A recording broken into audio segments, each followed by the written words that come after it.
علامہ محمد ممتاز احمد اشرف صاحب دعوت کرتا تو بلا لی وہ ہمارے سامنے آپ فرما ہے. میں اس سے التماس کروں گا, انہیں دعوت خطاب دیتا ہوں. نعرہ تکبیر, اللہ اکبر, نعرہ تکبیر, اللہ اکبر, نعرہ رسالت, یا رسول اللہ.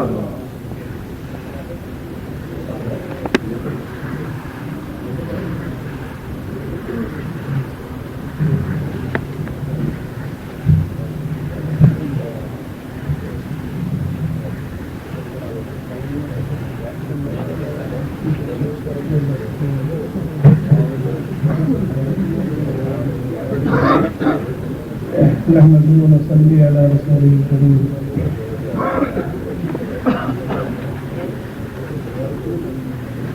إن الله وملائكته يصلون على النبي يا أيها الذين آمنوا صلوا عليه وسلموا تسليما. اللهم صل وسلم وبارك على سيدنا وشفيعنا ومولانا محمد المعدن الجود والإكرام وبارك وسلم أبدا.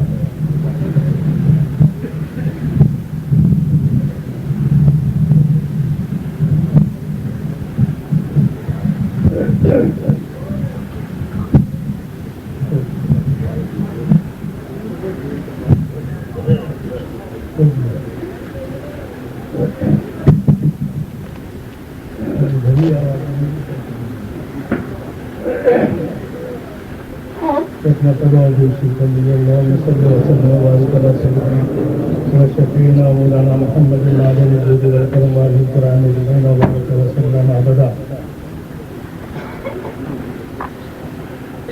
میں آپ کو پتا ہے کہ مریض آدمی ہوں اور کافی دیر سے بیٹھا ہوا ہوں اور تو میں اس بات بھی نہیں تھا کہ بیٹھا بھی رہ سکتا. میں زیادہ ہی چاہتا تھا کہ پکڑ کے ہاتھ کھڑا کر دیا. اور میں یہ دیکھ رہا ہوں کہ کچھ تھکن کے آثارات پر بھی ہیں اور بڑی چالاکی سے اشتہار شائع کیا گیا ہے. اس پر یہ لکھ دیا گیا ہے کہ پروگرام بڑا مختصر ہے. دیکھیں نا لکھا ہوا ہے نا, پڑھا ہے نا آپ نے. تو انشاءاللہ ہم بھی مختصر ہی لفظوں میں آپ سے ملاقات کر کے رخصت ہو جائیں گے. گھبرائیے کہ نہیں. اصل میں حضرت تقریر تو سننی ہے حضرت علامہ صاحب کی, انوری صاحب کی. اور اس سے پہلے جو تقریر ہو رہی تھی انتہائی سنجیدہ اور انتہائی مؤثر قسم کی تقریر تھی جو واقعی نہ صرف سننے کی تھی بلکہ اس پر عمل کرنے کی. سبحان اللہ. میرے بھائی یہاں وہ لوگ موجود ہوں گے کہ اب سے چند برس پہلے میں نے اسی اسٹیج سے قوم کو مخاطب کرتے ہوئے یہ بتایا تھا کہ ہماری تباہی کی وجہ صرف یہ ہے کہ ہم بچوں کو تعلیم تو دیتے ہیں اور تربیت کا کوئی انتظام نہیں کرتے. اور آج سے نہیں, مجھے افسوس اس کا ہے ہم 30 برس سے یہی بات چلاتے چلے آ رہے ہیں اور کہتے چلے آ رہے ہیں اور افسوس اس کا ہے کہ آج مولانا کو پھر وہی بات دہرانے کا. میرے بھائی سن لینے سے کوئی کام نہیں ہوتا. آپ نے واہ واہ کر دیا, مولانا کی تعریف کر لی, بڑی اچھی کر رہے, سبحان اللہ کیا کہہ دیں, لیکن اسی سے حالات تو نہیں سدھر جائیں گے نا. کچھ نہ کچھ ہمیں کرنا چاہیے اور جب تک ہم عمل نہ کریں گے اس وقت تک ہم کامیابی سے امکنار نہیں ہو سکتے. دوسری پڑھ لیجیے, میں تھوڑی سی گفتگو آپ سے کرتے ہوئے چاہتا ہوں. اللہم صلی وسلم وبارک علی سیدنا و شفیعنا مولانا محمد المعدن الجود والکرم وآلہ الکرام اجمعین وبارک وسلم ابدا. تاروں سے توقع ہے نہ امید سحر سے. تاروں سے توقع ہے نہ امید سحر سے, اب روشنی پھیلائیں گے ہم داغے جگر سے. اب روشنی پھیلائیں گے ہم داغے جگر سے. مرکز سے الگ ہو کے تباہی کا فسانہ, مرکز سے الگ ہو کے تباہی کا فسانہ. پوچھو اسی پتے سے جو ٹوٹا ہو شجر سے, پوچھو اسی پتے سے جو ٹوٹا ہو شجر سے. مایوس نہ ہو اے چمن ملت بیضا, مایوس نہ ہو اے چمن ملت بیضا, زندہ ہے تو سینچیں گے تجھے خون جگر سے.